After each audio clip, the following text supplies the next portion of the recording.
तदैक्षता भूष्यां प्रजायेय इति तत्तेज असृजता तत्तेज ऐक्षता बहुश्यां प्रजायेय इति तदपो असृजता तस्मात् यत्र क्वच शोचति स्वेदे वा पुरुषस् तेजस एव तद् हि आप जायन्ते तदहलन्ते तद्धि तद ही आप जीवन दृश्याम तदैक्षत बहुश्याम प्रजायेय वह सत ने ईक्षण किया ईक्षत्यधिकरण ब्रह्मसूत्र सांख्य दर्शन के व्रत में कहा कि इस जगत का कारण प्रधान नहीं है। संकेत कर देंगे भाष्यकार यहाँ भी वहां के अधिकरण में जो निश्चय है वो उसको महत्व बता क्योंकि वह अचेतन है। चेतन ही उत्पादक हो सकता है और चेतन में ही ईक्षण रूपी कार्य संभव है। श्रुति के अनुसार ईक्षण मुख्य हेतु एवं ईक्षितरना शब्दार्थ इसलिए ईक्षण रूपी हेतु को लेकर के वहां पर कहा गया कि प्रधान आदि नहीं हो सकता क्योंकि वह अशब्द मैंने अश्रौत है पदार्थ ईक्षण रहित ईक्षण के सामर्थ्य रहित जड़भूता पदार्थ उपादान कारण नहीं हो सकता। तो उसने ईक्षण किया बहुश्याम प्रजायेय मैं बहुत हो जाऊं अनेक रूप से उत्पन्न होऊं ये इसका तात्पर्य। तत्तेजो सृजता ऐसा संकल्प वाला वह तत्व वह सत्य ने तेज की सृष्टि किया और वह तेजोपाधिक ब्रह्म ने अब क्या किया तत्तेज इच्छता यहाँ ये ज्ञापन करता है सत्समान शुद्ध सत्य नहीं हो सकता इसे जानकर तत्तेज इच्छता वेदाधिकरण न्याय से पूर्व में आकाश और वायु को भी लेकर के तदनंतर तेज की सृष्टि मानना और वही इसलिए पूर्व में कारण रूपा सत्य को लेनी पड़ेगी मायोपाधिक जैसे तेजोपाधिक सत्य ने किया ऐसे वहां भी तदैक्षत कहने पर भी वहां मायोपाधिक सत्य ही ईक्षण करता है केवल सत्य में ईक्षण भी संभव नहीं है। तो उसने भी ईक्षण किया तेजोपाधिक ने और भी मैं आगे अनेक रूप प्राप्त करूं तब वह जल रूप को प्राप्त कर गया तदपो से उसने जल की सृष्टि की और तद्रूपापन्न हो गया। और आगे आगे जलोपाधिक ब्रह्म ने क्या किया तस्मात् यत्र क्वच शोचति इसीलिए ही आज भी जहां कहीं भी जो भी पुरुष शोक संताप आदि करता है शोचति शोक करता है श्वेते अर्थात संताप करता है तो क्या होगा स्वेदते अर्थात पसीना छूटता है। जब भी वो शोक संताप आदि करने लगता है अवश्य उसके शरीर से पसीना निकलने लगता है। तेज से एव तद्यापो जायन्ते उस समय वह उस शरीर के विद्वान तेज से ही मानो उसके अंदर जल उत्पन्न हुआ है। तत्सदैक्षत तत्सत ऐक्षत इच्छाम दर्शनम कृतवत् इच्छा किया अर्थात एदार्थ चिंतन किया संकल्प आत्मज्ञा चिंतन है दर्शन कृतवत् दर्शन में देखना अर्थ नहीं लेना है यहाँ पर देखने का कार्य किया ऐसा अर्थ नहीं। यह दृश्य ज्ञान सामान्य में है चिंतन सामान्य में है। अतश्च न प्रधानम सांख्य परिकल्पितम जगत कारणम इसलिए सांख्य परिकल्पित जो जगत कारण प्रधान उनका कहना है वह जगत कारण नहीं हो सकता। क्यों प्रधान से अचेतन क्योंकि उन्होंने प्रधान को अचेतन कह दिया और सृष्टि ईक्षण पूर्व क्या कथन हो रहा है इदम तो सत चेतनम ईक्षितृत्वा और ये जो सत्य है चेतन है क्योंकि इसे ईक्षितृत्व का भी कथन हुआ है। तब कथम इच्छता उसका विचार कैसे था संकल्प कैसे था तब कहते हैं बहु माने प्रभुतम श्याम माने भवेयम प्रजा यह प्रकर्षण उत्पद्य बहुत माने मैं अनेक प्रकार से हो जाऊं अर्थात प्रकृष्ट रूप में उत्पन्न हो जाऊं ये उसने संकल्प किया।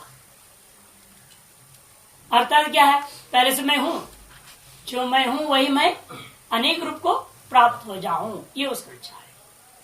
विद्यमान की ही आधिक्यता का प्रकर्ष केवल यहां पर प्रजा ये सिद्धबोधित होता है, क्योंकि अहम है, अहम रूपेण विद्यमान है ही, और वही अनेक रूप को प्राप्त होना चाहता है।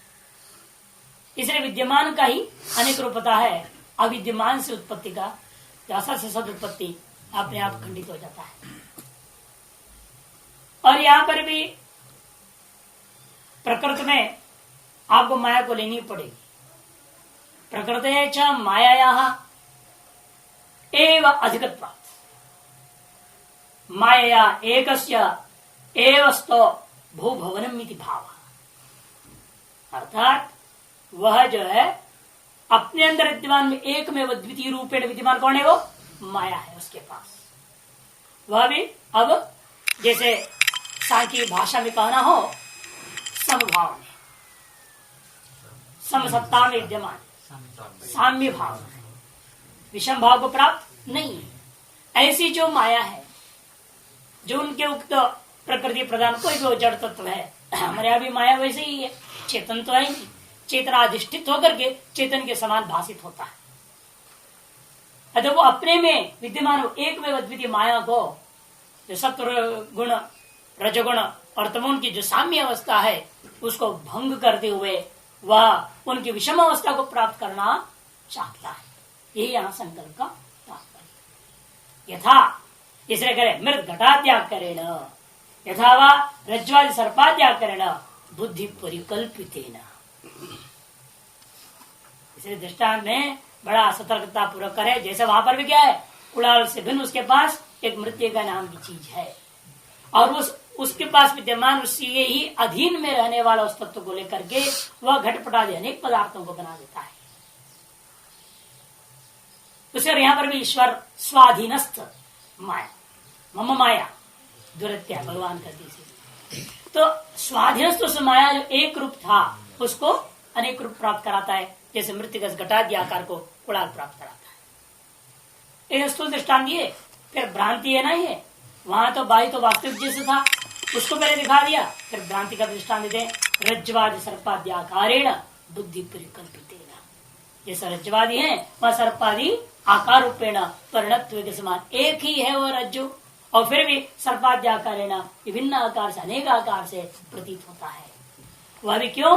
बुद्धि परिकल्पितेन यथा तथा यहाँ पर भी बुद्धि परिकल्पित ही समझिए। तब पूर्व पक्ष खट से खड़ा होता है, यदि बुद्धि कल्पित है, इस रज्जु में सर्प असत है या मृतिका में घट असत है, उसी प्रकार से जगत भी असत ही रहेगा।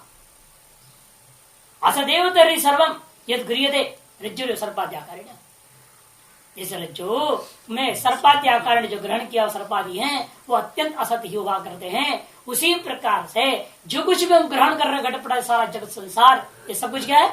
असत ही होना चाहिए। चिन्ह ऐसे नहीं कहना।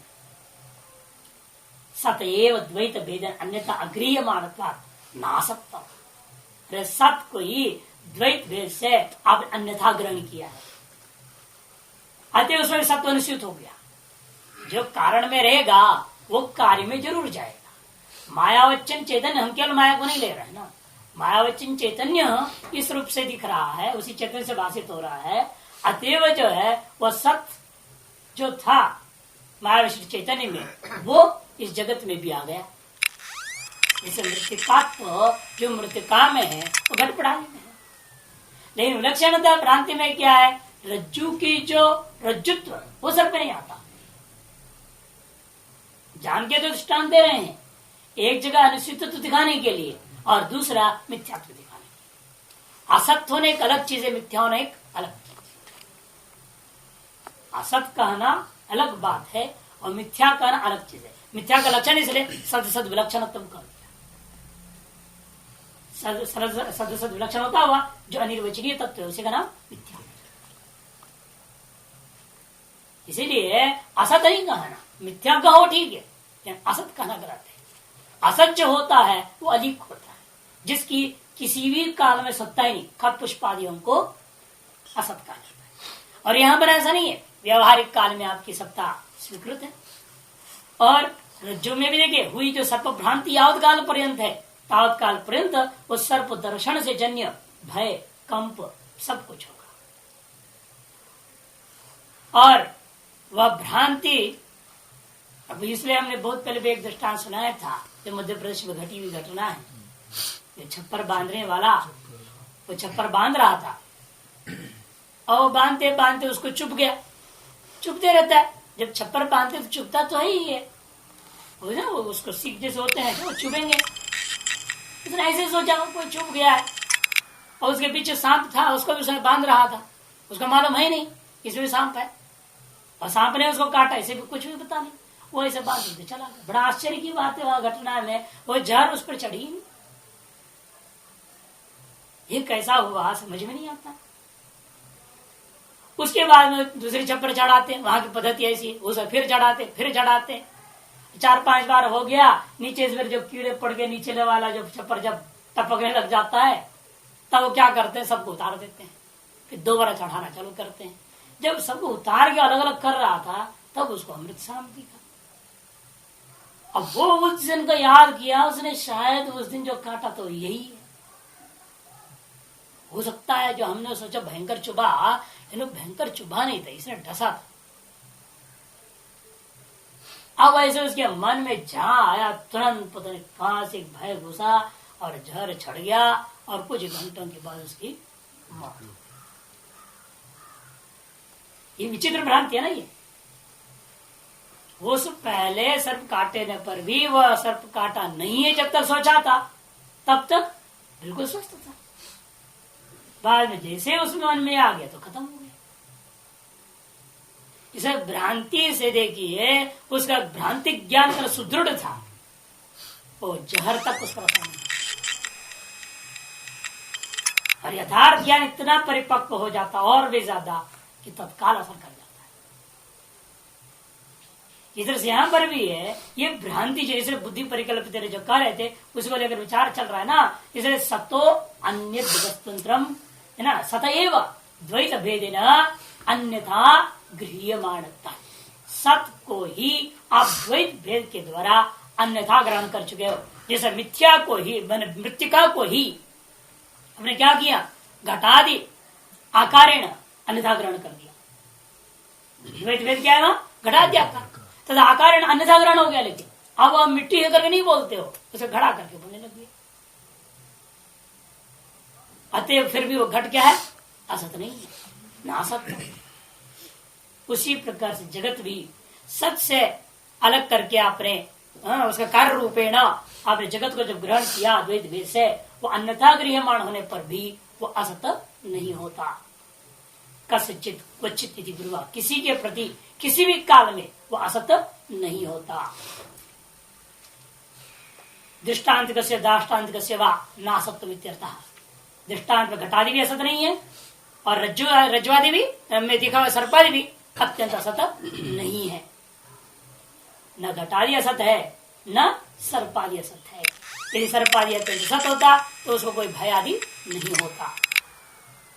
और दाष्टान्तिक में इसी कारण से जगत को भी हम सत्य निश्चित तत्व मान लेते हैं। यथा व्याख्या कर यथा सतो अन्य वस्तुअंतरम परिकल्प्य पुनः तस्य प्रागुत्पत्ति प्रध्वंसाच्च उत्तरोर्ध्वम् असत्वं ब्रुवते तार्किकाः। न तथा अस्माभिः कदाचित् क्वचिदपि सतो अन्य विधानम अभिधेयं वा वस्तु परिकल्प्यते। जैसे नैयायिक लोग सतो अन्य वस्तुअंतरम परिकल्प्य, वो लोग क्या मानते हैं, सत से भिन्न वस्तुएं मानते हैं। जो सत्व मान रहे हैं, शुद्ध सत्ता बोलते हैं वो लोग, उसको जाति विशेष मान लिया जो द्रव्य गुण और कर्म तीनों में व्याप्त है और वह द्रव्य आदि से भिन्न है। अर्थात सत्ता से अत्यंत विलक्षण एक द्रव्य को परिकल्पना करते हैं, गुण की परिकल्पना करते हैं, कर्म की स्वीकार करते हैं और स्वीकार करके क्या कहते हैं, वो उससे भिन्न वस्तुअंतर परिकल्पना करके और कहते वही उत्पत्ति से पहले असत था। वो द्रव्य क्या था, घट। उत्पत्ति से पहले घट प्रागभाव था, घट नहीं था। उत्पन्न विनाश अनंतर क्या कहते हैं, अव्यय अभाव को प्राप्त हो गया, असत भाव को प्राप्त कर गया, घट पर ध्वंस हो गया। अतः के बीच काल मात्र में उसकी सत्ता मानते हैं, पूर्वोत्तर काल में उसको सत्ता से संबद्ध नहीं मानते। तस्यैव प्रागुत्पत्ति है और प्रदंसाच ऊर्ध्वम, उसी द्रव्यादियों का जो वस्तुंतर रूपेण सत से भिन्न वस्तुंतर रूपेण जो स्वीकार किया हुआ द्रव्यों कर्म आदियों को उत्पत्ति से पहले और प्रध्वंस के अनंतर काल में असत्यम ब्रुवते तर्क कहा। असत रूपेण ही तार्किक लोग स्वीकार करते था। तथा न अस्माभि कदाचित क्वचिदपि सतो अन्यत विधान विधेयम वस्तु परिकल्पित है। उस प्रकार से हम लोग जो है कदाचित क्वचिदपि किसी भी काल में किसी भी देश में हम सत से भिन्न कोई अभिधान या अभिधेय बुद्ध कोई वस्तु को हम स्वतंत्र सत्ता वाला स्वीकार करते ही नहीं है। अतः उसकी उत्पत्ति से पहले उत्पत्ति के बाद में उनकी किसी की असत रूपता की प्राप्ति असंभव है। सदा सदा सदरूप ही रहते हैं। सदैव नु सर्वम अभिधानम अभिधीयते च यद अन्य बुद्धिया, इसीलिए जो कुछ अन्य बुद्धि से भी अभिधान कथन करते हैं सर्वम अभिधानम अभिधीयते च, जो कुछ भी अभिधान है और अभिधीयत में अभिधान का अभिधेय बुधा वस्तु कर्मणि में है। अभिधीयते अभिधीयते शब्द यहाँ कर्मणि में अर्थात नाम और नामी जो कुछ भी हम अन्य बुद्धि से प्रयोग कर रहे हैं तो वे सब क्या है सत एव, जो सत से वो अभिन्न है। अर्थात वे लोग स्थिति काल मात्र में सत्ता विशिष्टत्वेन सत्यत्वम वो स्वीकार करते हैं। सामान्य असत्य प्रसंगा, नहीं तो क्या समस्या होगी, सामान्य में असत्य की आपत्ति आ जाएगी। इसलिए वो क्या करते हैं सामान्य आदि को नित्य बनाए रखने के लिए, सामान्य विशेष समवाय को नित्य बनाए रखने के लिए उनको कहना पड़ता है द्रव्य गुण कर्म से भिन्न ये चीजें हैं और सत्ता से भिन्न द्रव्य गुण कर्म है। और उत्पत्ति से पहले असत्य था, वो नाश के अंतर भी असत्य रहेगा। केवल उत्पत्ति काल में सत्य से विशिष्ट होने से सत्य हो जाता है, ऐसा उनका कहना हम उसको नहीं मानते हैं। क्योंकि उत्पत्ति स्थिति काल में ही नहीं बल्कि स्थिति के पूर्व काल में भी सत्य से विशिष्ट है, स्थिति के उत्तर काल में भी सत्य से विशिष्ट ही रहता है। एक अवस्थांतर विशेष मात्र ही माने घट अभी जैसे वर्तमान काल में घट स्वस्वरूपेण सत्ता विशिष्टता हो रखा है तथा तदरूपेण पूर्व काल में भले ही नहीं था, लेकिन अन्य रूपेण पिंड रूपेण मृतिका रूपेण चूर्ण रूपेण विद्यमान था। उत्तर काल में भी कपालिका आदि टुकड़ों के रूप में यहाँ पे चूर्ण भाव कर तो वापस चूर्ण भाव में रूपेण विद्यमान ही रहता है। अतः सदा ही सत से संबद्ध ही है, चाहे अभिधान हो चाहे अभिधेय हो। यथा रज्जुरेव सर्प बुद्धिया सर्प विधीयते, जैसा रज्जु को ही हमने क्या कर दिया सर्प बुद्धि से सर्प कह दिया। सर्प कोई अलग वस्तु है ही नहीं। यथा वह पिंड घटादि मृदो अन्य बुद्धिया पिंड घटादि शब्देन विधीयते, जैसा मृतिका को भी हमने पिंड घटादि मृत से अन्य बुद्धि करता हुआ पिंड घटादि शब्दों के द्वारा पिंड घटादि वस्तुओं का कथन हम कर लेते हैं। लोके रज्जुवे के दर्शनांत सर्प विधान बुद्धि निवर्तित है। लेकिन इसी लोक में जो ऐसा व्यवहार कर रहा है वही व्यक्ति को जब रज्जु का विवेक हो जाए तब न सर्प रूप वस्तु रह जाता है, न सर्प रूपी वस्तु से जन्य जो ज्ञान है शब्द आदि से वह ज्ञान भी नहीं रह जाता है। सर्प और सर्पाभिधान एवं सर्प बुद्धि इसे द्विवचन है। सर्पाभिधान और सर्प बुद्धि दोनों ही निवर्ते थे। तथा यथाच और दूसरा मृत विवेक दर्शनान, इस मृत विवेक को करने वाले जो लोग हैं उन लोगों को घटादि शब्द बुद्धि तद्वत घटादि शब्द और तज्जन्य बुद्धि दोनों ही निवर्ते थे। अन्वय कर लेना तद्वत, ठीक उसी प्रकार से सत विवेक दर्शिना सत्य को विवेक करके दर्शन कर लेने वाले के प्रति अन्य विकार, अन्य जो जगदाकारेण विकार है इस विकार का शब्द जो कि विधान और तजनी जो बुद्धि दोनों के दोनों निवर्ते थे, दोनों निवर्ते।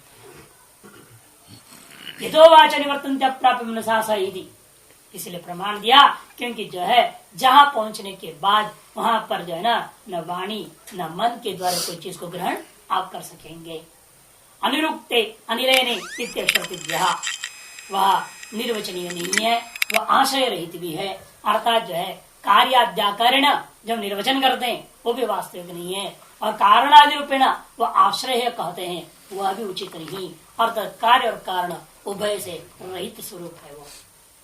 अतएव ये सब केवल आपका अपनी ही परिकल्पना से दिखाई दे रहा है। इसमें इत्यादि से आदि से क्या लेना, अन्य देवतीता अथवा विदिता तदि इत्यादि जो है श्रुति के उपनिषदों को भी लेना है।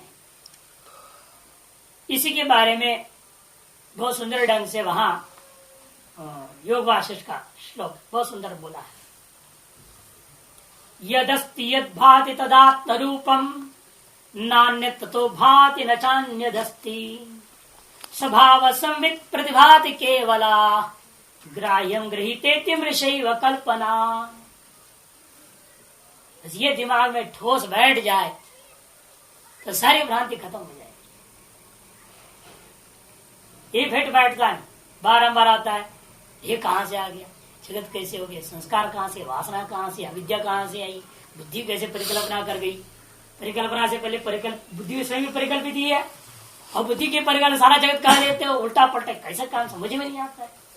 कई लोगों को ये समस्या खड़ी होती है जिसके कारण से हम लोगों को शक अनादि समझाने के लिए कहना पड़ा। माया अनादि है, अनादि काल से तेरी बुद्धि चली हुई है और वह तेरी बुद्धि तेरी आत्मा में क्या कर रही है, इसीलिए सब परिकल्पना कर रही है, ये कहना पड़ जाता है। लेकिन वास्तव में यदस्ति तद्भाति जो है वो भाषित हो, और वो क्या है, वो तदात्म रूपम। यदस्ति तद्भाति तदात्म रूपम नान्यत् ततो भाति न चान्यदस्ति। नान्यत् ततो भाति, उससे भिन्न कुछ भाषित होती हो ही नहीं सकता है।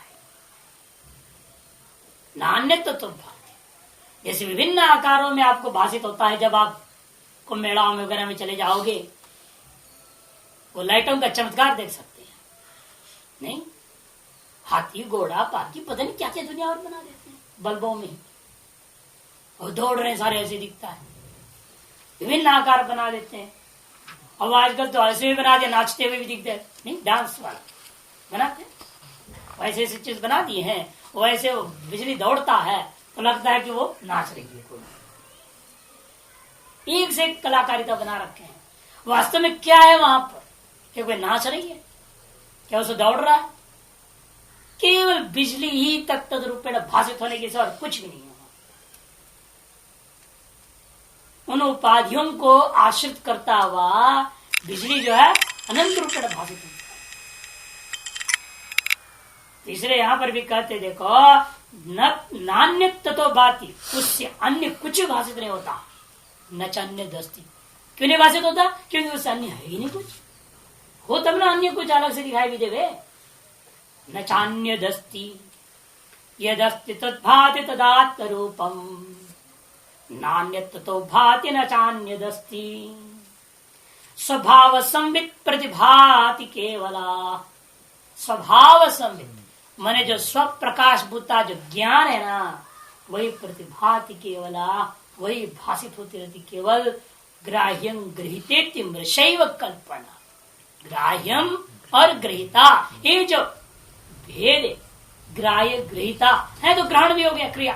ये जो त्रिपुटी, ये मृषैव कल्पना, जो व्यर्थ कल्पना बीच में टपक पड़ा है। ये मुख्य सिद्धांत यहाँ पर संकेत कर दिया है भाष्यकार ने कि कहते वाक शब्देन विधानम मन शब्देन विधियो उच्यते। ये जो यथोवाच निवर्तन प्राप्य मनसा से जो दिया गया है, या वाक शब्द से अभिधान सामान्य, वाणी से तात्पर्य नहीं लेना, अभिधान सामान्य, और मन से लेना ज्ञान सामान्य, अर्थात शब्द और शब्द जन ज्ञान, ये दोनों ही उस तत्व से निवृत्त हो जाता है। इंद्रियवाचक शब्दों से उसके कार्य को ले लेना, शब्द और ज्ञान। एवं इच्छित्वा, इस प्रकार से इच्छन करके तेजो सृजता तेज सृष्टवत भवति, वह तेज का सृष्टि किया, अर्थात तेज रूपेण भाषित हो गया। तस्मादात्मन आकाश संभूति थी। अरे तैत्तिरीयोपनिषद में तो आपने कहा है वह आत्मा से आकाश उत्पन्न हुआ थी, श्रुत्यंतर है, और आकाशाद वायु, और उसके अंतर का उसी श्रुति में आकाश से वायु हुआ। तथा तृतीयम तेज श्रुतम, और तृतीय स्थान में तेजोत्पत्ति का श्रवण हुआ है। यह कथम प्राथम्येन तस्मात् एव तेज सृजते, और यहाँ सर्वप्रथम उसी आत्म तत्व से तेज की सृष्टि कैसे कथन किया?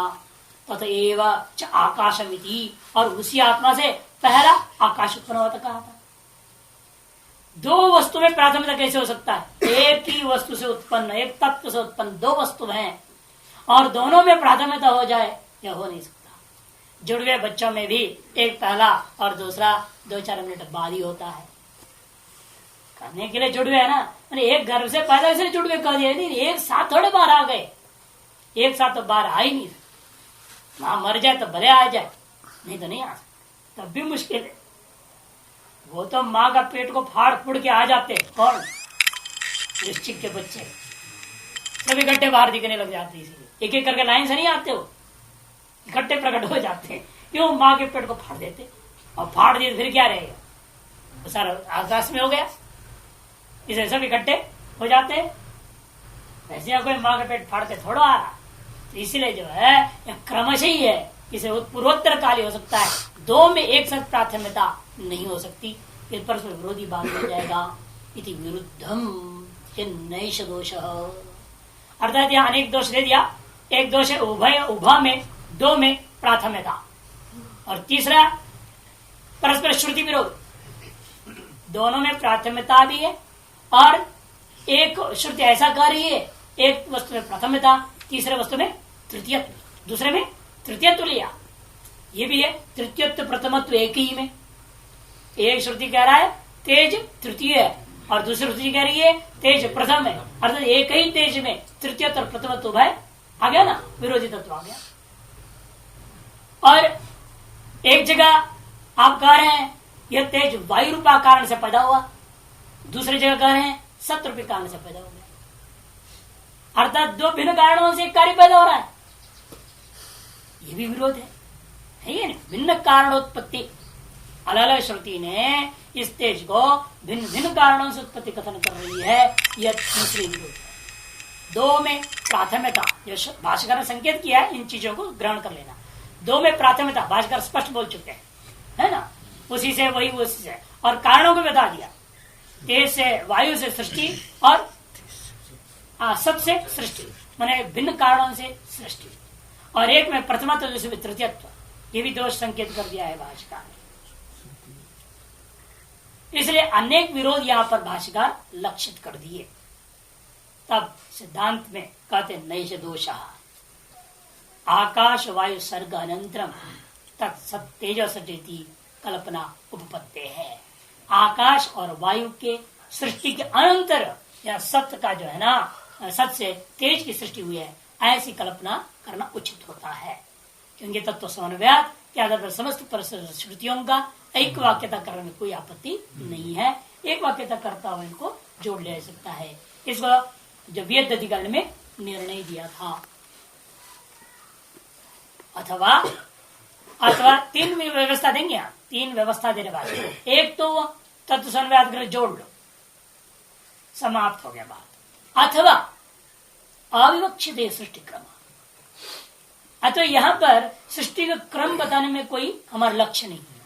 यहाँ लक्ष्य दो चीज है, एक सदैव समग्र से शुरू किया ना, इसे सत्कार्यवाद दिखाना, विवर्तवाद को स्थापित करना, और दूसरा पंचीकरण को उपलक्षण करना, यही हमारे यहाँ दो लक्षण है। एक सत्कार्यवाद की सिद्धि, वे करें अविवक्षित यह सृष्टि क्रम, यह सृष्टि का क्रम विवक्षित है ही नहीं, सत्कार्यमिदं सर्वम अतः सद एकमेव द्वितीय तद विवक्षित। मृदादि दृष्टांता, मृदादि दृष्टांतों के साथ कथन करता हुआ सत्कार्य ही समझ जगत है, अतः सत एकमेव इत्यादि से विवक्षित है, बात न समझनी चाहिए। अथवा तीसरा, चलो ये भी नहीं मानना चाहते हो, त्रिवृत कर्ण से विवक्षित तेज बनाना एवं सृष्टि माचष्ट है,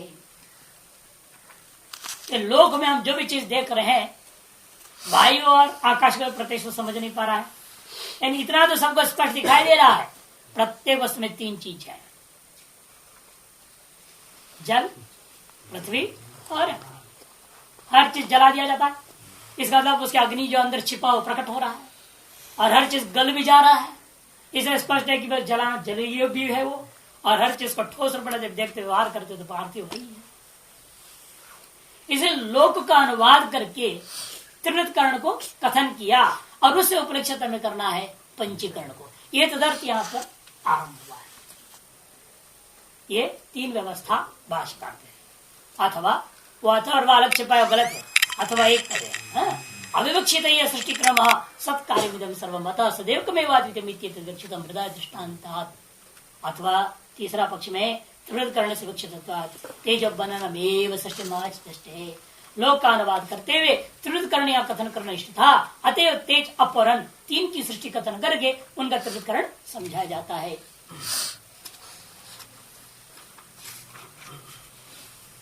अच्छा, और कहते हैं कि देखिए तेज यदि प्रसिद्धम लोक है, नीचे दिया है वो पंचकरण उपलक्षणा आनंदगिरी में आप देख सकते हैं। न चैवं पंचकरण अविवक्षित वाच्य, फिर तो वही कहीं से श्रुतियों में तो पंचकरण ही नहीं गई, ऐसे नहीं कहना। भूतत्रय सृष्टि श्रुतौ श्रुत्यंत्र सिद्ध आकाश सृष्टि उपलक्षणवत् त्रिवृतकरण श्रुतिया पंचकरण उपलक्षणा। जैसे ये श्रुति अन्य श्रुत्यंतर में कहा हुआ आकाश सृष्टि को उपलक्षित कर दिया, उसी प्रकार त्रिवृतकरण श्रुति भी पंचकरण का उपलक्षण कर देता है।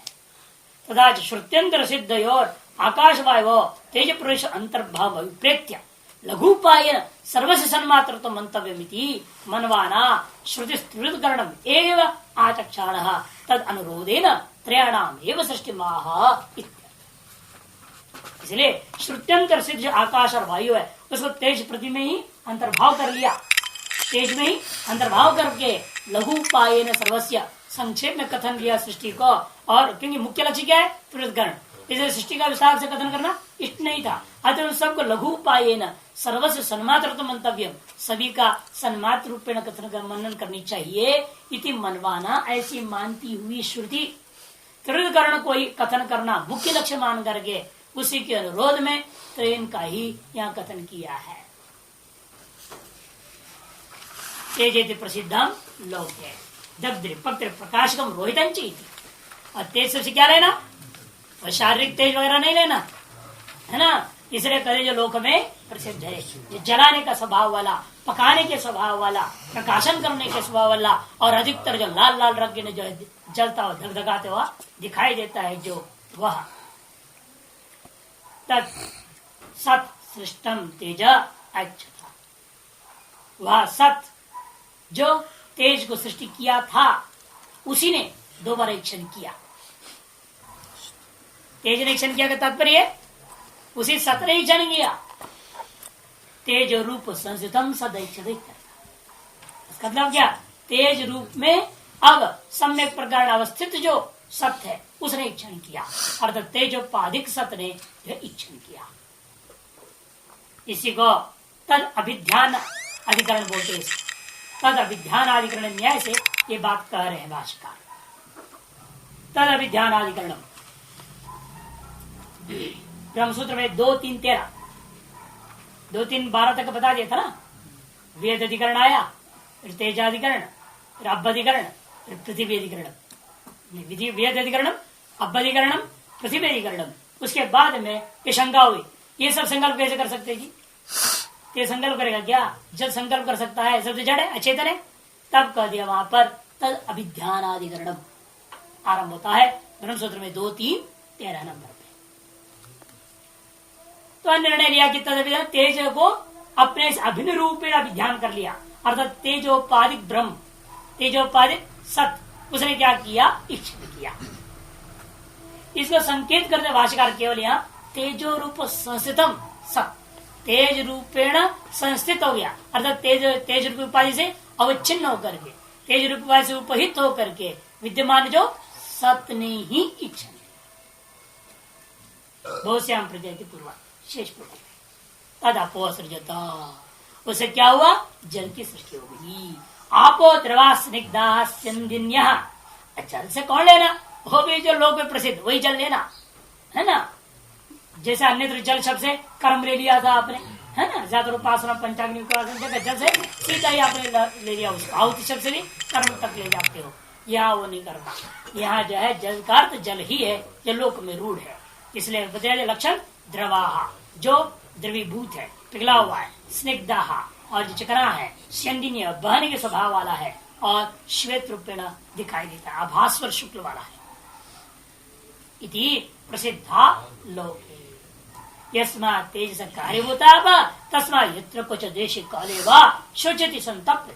जिसलिए तेज का कार्यभूत जल है, इसी कारण से जहाँ कहीं भी जिस किसी भी देश में अथवा जिस किसी भी काल में जो कोई भी पुरुष शोचती अर्थात संतप्त है, शोक करता है, चाहे मानस हो चाहे जैसा भी शोक हो, वह शोक करने से क्या होता है, स्वेदते प्रस्विद्य देवा, अवश्य उसके शरीर से पसीना निकलने लगता है, जल के बूंद दिखाई देने लगते हैं, आंखों में आंसू निकलने लग जाते हैं। ये सब प्रमाण है कि वह तेज का ही कार्य जल है।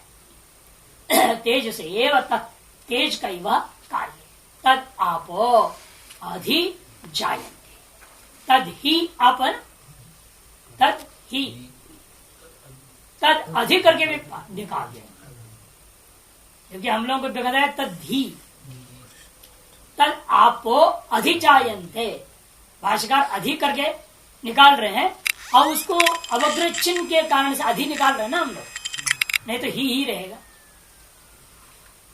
अवग्रह चिन्ह दो तो अधि निकल जाएगा, नहीं तो तद आपो ही जायन्ते, क्योंकि आप ही रहेगा तो भी आपो बन जाएगा, धी रहेगा तो भी आपो बन जाएगा। वृत्त विसर्ग होने में कोई दोष तो है नहीं, वृत्त होकर गुत्त हुआ, गुण हो गया हसीचा, ह रहते हुए हसीचा लग जाएगा, ध रहते भी हसीचा लग जाएगा, इसीलिए पाठ भेद माना जाता है। तब तदा आपा, तब जाकर के जो है ना जल जो है अवश्य उत्पन्न होता है, क्योंकि अधिक का कोई अर्थ यहाँ नहीं करता, अधिकम जायते क्या बोलना पड़ेगा, अधिकार जो है अधिष्ठित्वा जायते या उस अधिकरण में इत्यादि अधिक कल्पना, यहाँ पर अधिक की व्याख्या कुछ कर ही नहीं रहे भाषा, किसके साथ अन्वय करोगे, इसलिए ही लेना। यस्मात् इदम दृष्टम लोके तस्मात् प्रसिद्धम ये श्रुत लोके तदेव अनुवादम कृतम श्रुत्या, ये बात ही कर्ण से यस्मात् अर्थ निकला, यस्मात् तस्मात् कर घटा भी सकते हैं जो दृष्टांत को दाष्टान्त में।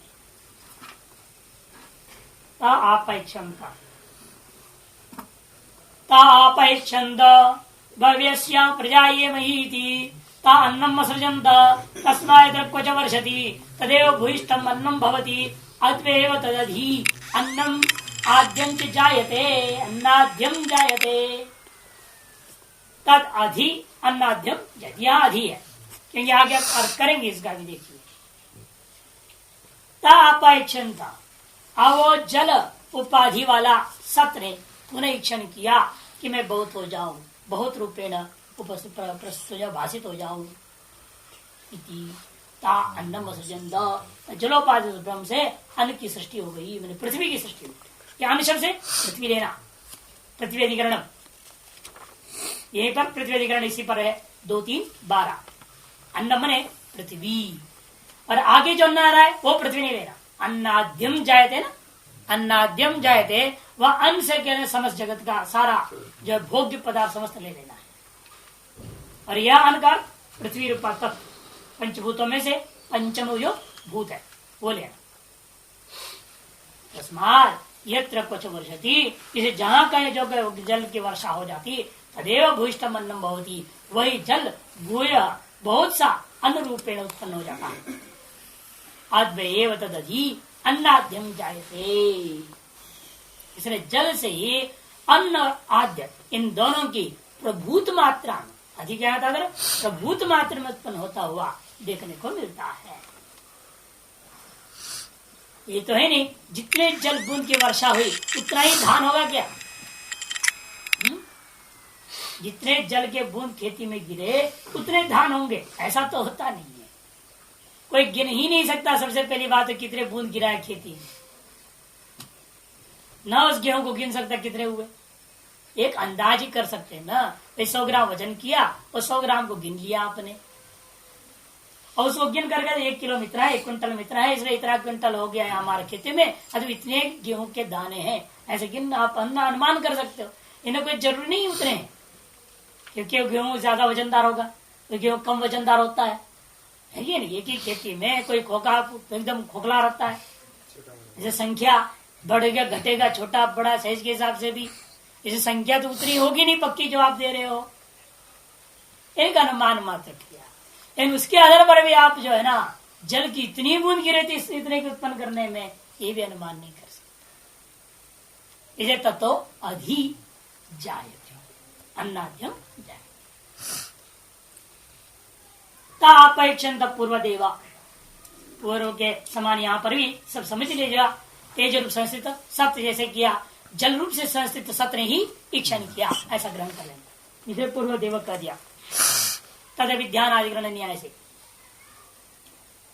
एवं आकार अपाकार संस्थितम, अवाकार हो गया ना, ब बना, ब नहीं, ब होनी चाहिए।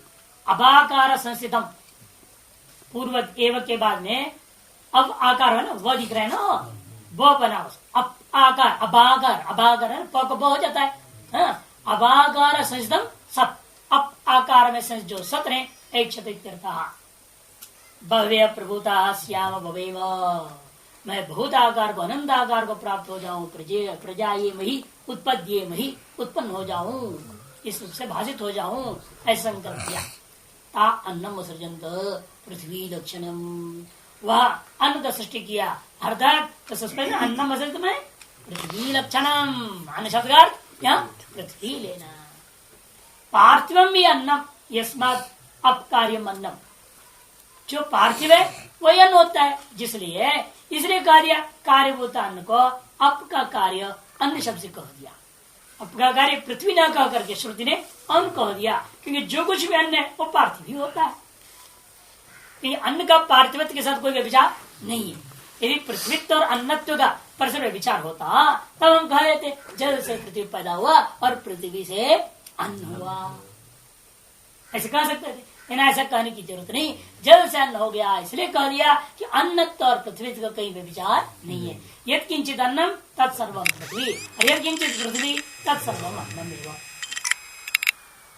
अतएव कहते पार्थिव में अन्नम यस्मात् अपकार्यम अतएव अन्नम तस्मात् यत्र क्वच शोषति, इसी कारण से जहाँ कहीं भी आप वर्षा होता हुआ देखते हो देशे तत्रैव भूयिष्ठम भूतम अन्नम भवति, वहीं पर जना भयंकर बहुत सारे प्रकार का अन्न हो जाते हैं। हमसे तात्पर्य नहीं समझते आपके खाने लायक अन्न ही यहाँ, इसलिए मैं कह रहा बार बार पृथ्वी और पृथ्वी का कार्य है पेड़ पौधा सब कुछ जितने भी सारा कीड़े मकोड़े टू जेड। चावल गेहूं ही नहीं लेना, सब्जी वगैरह ही नहीं लेना, जो कुछ भी पैदा हो रहा है सृष्टि में सारा का सारा पृथ्वी है, सब कुछ अन्न। किसी किसान होता है ना वो, और किसी ने जो लकड़ी को जो दीमक खाने को लग जाता है और एक दिमाग दूसरा दिमाग खा जाता है, आपस में खा के मर जाते, बड़ा विलक्षण। तो कोई ऐसा चीज ऐसे जीवो से अन्न, इसलिए कहा गया जीव एक जीव दूसरे जीव का अन्न हुआ। अतो अद्य तत् अन्नाद्यम अधि जायते, इसलिए जल से वह अन्न और आद्य सब कुछ उत्पन्न हो गए कि वही पृथ्वी अन्न और अतिर्भाव में विभक्त होकर के अनुभव में आने लग जाता है। न पृथ्वी साक्षात अपजन्यत्व दृष्टम लोक है, यद्यपि इस लोक में साक्षात दृष्ट है नहीं, जल है, जल सीधा गेहूं हो गया, वर्षा हुआ इकट्ठा करो उसको पानी और सीधे चावल भात बन जाए, ऐसा नहीं होगा कहीं भी। वो जो खेती में गया, खेती में आपने बीज बोया, बहुत कुछ हो करके सब बना हुआ है, तो बड़ी प्रक्रिया हुई उसमें, समय भी लगा, और आप करे से जल से जो पृथ्वी हो गया अन्न हो गया, कैसा हो जाएगा? ऐसे तो कहीं दुनिया में देखने को मिलता नहीं, इसलिए अधि उपसर्ग जोड़ना पड़ा। अब जन्यतम दृष्टम लोके और अत्यंत विदा, तथापि कार्य धर्म से कारण धर्म पूर्वकम पूर्वकम न्याय न साध्य, इस पर भी कार्य में जो धर्म है वह कारण पूर्वक होता ही है। और कार्य में जलियतांश देख रहे हो आप, गीलापन वगैरह दिख रहा है, अवश्य आपको मानना पड़ेगा ये जल के कार्य पृथ्वी है। ता अन्नम असृजंत इति पृथ्वी उक्ता पूर्व, यह तो दृष्टान्ते अन्नम च तद आद्यं च इति। अन्नम असृजंता में आपने क्या लिया था? अनुशम से पृथ्वी सामान्य को लिया, उक्ता पूर्व, यह तो, और यहाँ जो अन्यद्यम शब्द में जो अन्य शब्द है यहाँ भी पृथ्वी नहीं लेना। यह तो दृष्टांत है, जो दृष्टांत भाग है उसमें अन्नं च तद आद्यं च ऐसा समझना। विशेषणात् व्रीयवाह उच्चन्ते। ऐसा आद्यम करके विशेषण दे देना अन्न के साथ। कर्मधारय समास है, दो अलग अलग तत्व नहीं है। अन्नमेव आद्यम माने आद्य रूप जो अन्न, खाने पीने योग्य भूता जो पदार्थ उनको लेना, मिट्टी को नहीं सीधे। इसलिए कहते पृथ्वी ना लेकर के यहाँ व्रीयवादियों को ही लेना चाहिए। अन्नंच गुरु स्थिरम धारणं कृष्णंच रूपत प्रसिद्धम। जान के ले रहे कि तेज का रूप बता चुके हैं, जल का रूप बता दिए हैं, और अन्न से किसको लेना? जो भार वाला है, जो स्थिर है। जल तो बहता हुआ है, ये स्थिर है और धारण करने के स्वभाव वाला है। कृष्णंच और कृष्ण रूप वाला। लोहित शुक्ल कृष्ण, तेज लोहित हो गया, शुक्ल जल हो गया, कृष्ण पृथ्वी हो गया। ये विभाजन कर रहे हैं। इन्हीं चीजों को लेकर के आगे आपको कहने वाले हैं, जो त्रिवृतकरण के लिए समझाएंगे। तो इसी कारण से व्याख्या कर दिया। नो तेज प्रतिशु ईक्षण न गम्यते हिंसा प्रतिषेध अभाव। तेज प्रवृत्तियों में ईक्षण तो कहीं देख तो नहीं मिलता, वो अनुमान करता है। गौण ईक्षण उपचार प्राय पाटा संगत पूर्व पक्षी सतो भी गौण वीक्षण, जैसे इनमें ईक्षण संभव नहीं है, इनसे इन उपाधि वाला जो होगा उसमें भी ईक्षण गौण ही होना चाहिए, ऐसा कोई पूर्व पक्षी आशंका कर रहा है। तेज प्रशिक्षण न गम्यते।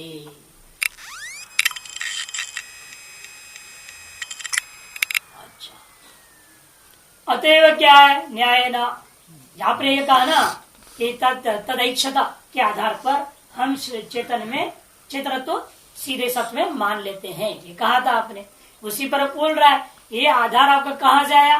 तद तेजोसर्ज इत्यादि को लेकर के। जब तेज आदि में ईक्षण नहीं है तब विशिष्ट ईक्षण कहाँ से आएगा? अतः सत्य में भी ईक्षण नहीं है, उसे भी गौणी होना चाहिए, औपचारिक होना चाहिए, मुख्य नहीं।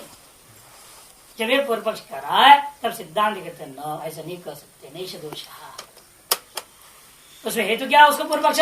हिंसादि प्रतिषेध अभाव, त्रासादि कार्य अनुपलम्बाच, और त्रासादि कार्य उपलब्ध नहीं होता। तद कथम तत्तेज अक्षत इत्यादि, इस तत्तेज अक्षत इत्यादि आपने कैसे कह दिया? मुख्य क्षण के समान ले लिया आपने गौण क्षण को।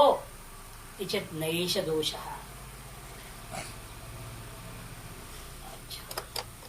यहाँ पर देखो अनुमान कर रहा है, जब सन्निधेः शब्द प्रमाण से बलियस्त्व उपेत्य परिहरति। सन्निधि शब्द प्रमाण, सन्निधेः शब्द प्रमाण से जो सन्निधि रूपी शब्द प्रमाण है वह बलवान है, उसको लेकर परिहार करें न सदीक्षण से इत्यादि जवाब देंगे।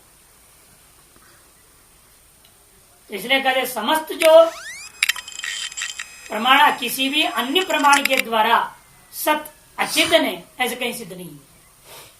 कोई अन्य प्रमाण से आप सत्य को अचेतन सिद्ध करते तब तो विचार करना उचित बन जाता है कि भाई फिर यहाँ सत्य को अपने चेतन कैसे कह दिया, जिसलिए वो अचेतन होता है। जैसे तेज अन्यत्र अचेतन करके सर्वानुभव सिद्ध है, अन्य प्रमाणों से निश्चित है, अतएव तेज में हम गौण क्षण माना और कहा तेज उपाधिक सत्य की ही मुख्य क्षण हम स्वीकार कर रहे हैं। तब उसने कहा जब तेज रूप विशेषण में गौण क्षण है तब विशिष्ट विशेष में भी गौण क्षण मानो। ऐसे मानने के पीछे हमें आपको प्रमाणांतर सिद्ध करना पड़ेगा पहले कि भाई सत्य अचेतन है, जैसे तेज अचेतन है इसलिए उसे गौण मान रहे, ये सर्वानुभव सिद्ध है।